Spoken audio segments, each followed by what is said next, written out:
Темата Македонија повторно вжешти бугарската политичка сцена. Министерката за надворешни работи во оставка Теодора Генчовска од редовите на Има таков народ, партијата која напушти владината коалиција, денеска во бугарското собрание го искористи џокерот за задавање на силен удар на веќе разнешаната влада на премиерот Кирил Петков, потврдувајќи им на бугарските пратеници дека Петков на 17 февруари му ветил на еврокомесарот Оливер Вархеј дека ќе го крене ветото за Македонија до крајот на француското председателство. Въпросът ми към вас е следния.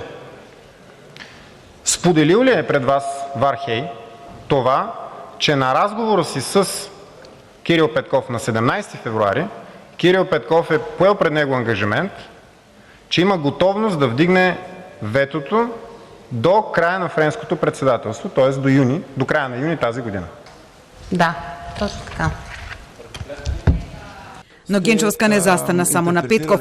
Таа го обвини неговиот советник за надворешна политика дека пред 2 месеци подготвил предлог за ревизија на рамковната позиција на Бугарија, со која било сугерирана ревизија на бугарската национална позиција, односно таа да не ја вклучува бугарската позиција за македонскиот јазик. Сепак Генчовска го амнестираше Петков од обвинувањата дека тој е напуштил рамковната позиција на владата, што предизвика бурна реакција меѓу пратениците, пошто Генчовска се дообјасни. Никъде не казвам, че премиера е взел някакви решения, които са различни от това. Никъде не съм споменала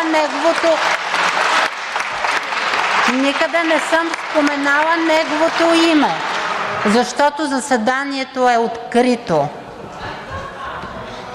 Петков пак за да е запре лавината на обвинување од страна на сега веќе поранешниот коалицијски партнер, дека тој на своја рака водел надворешна политика кон Македонија и се согласил да го крене ветото, што може да му ги намали шансите да најде уште неколку пратенички гласа во редовите на опозицијата, кои му се потребни да ја спаси владата од паѓање.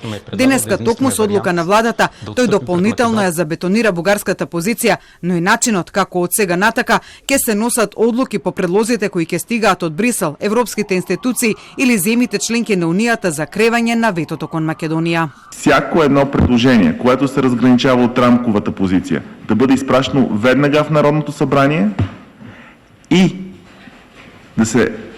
да не се дава съгласие докато се обсъжда в Народното събрание и ако има отрицателно решение, автоматично да се дава отрицателен отговор. По този начин избягваме всякакви спекулации, че това правителство ще направи каквото и да било по темата Република Северна Македония и тази тема трябва да бъде решена само и изцяло от народните представители, намиращи се в Народното събрание. Петков денеска информирајќи за оваа одлука им порача на своите политички противници дека со оваа одлука затворена е темата Македонија и да фокусирањето на бугарската опозиција со оваа тема од вистинските прашања кои го мачат бугарското општество.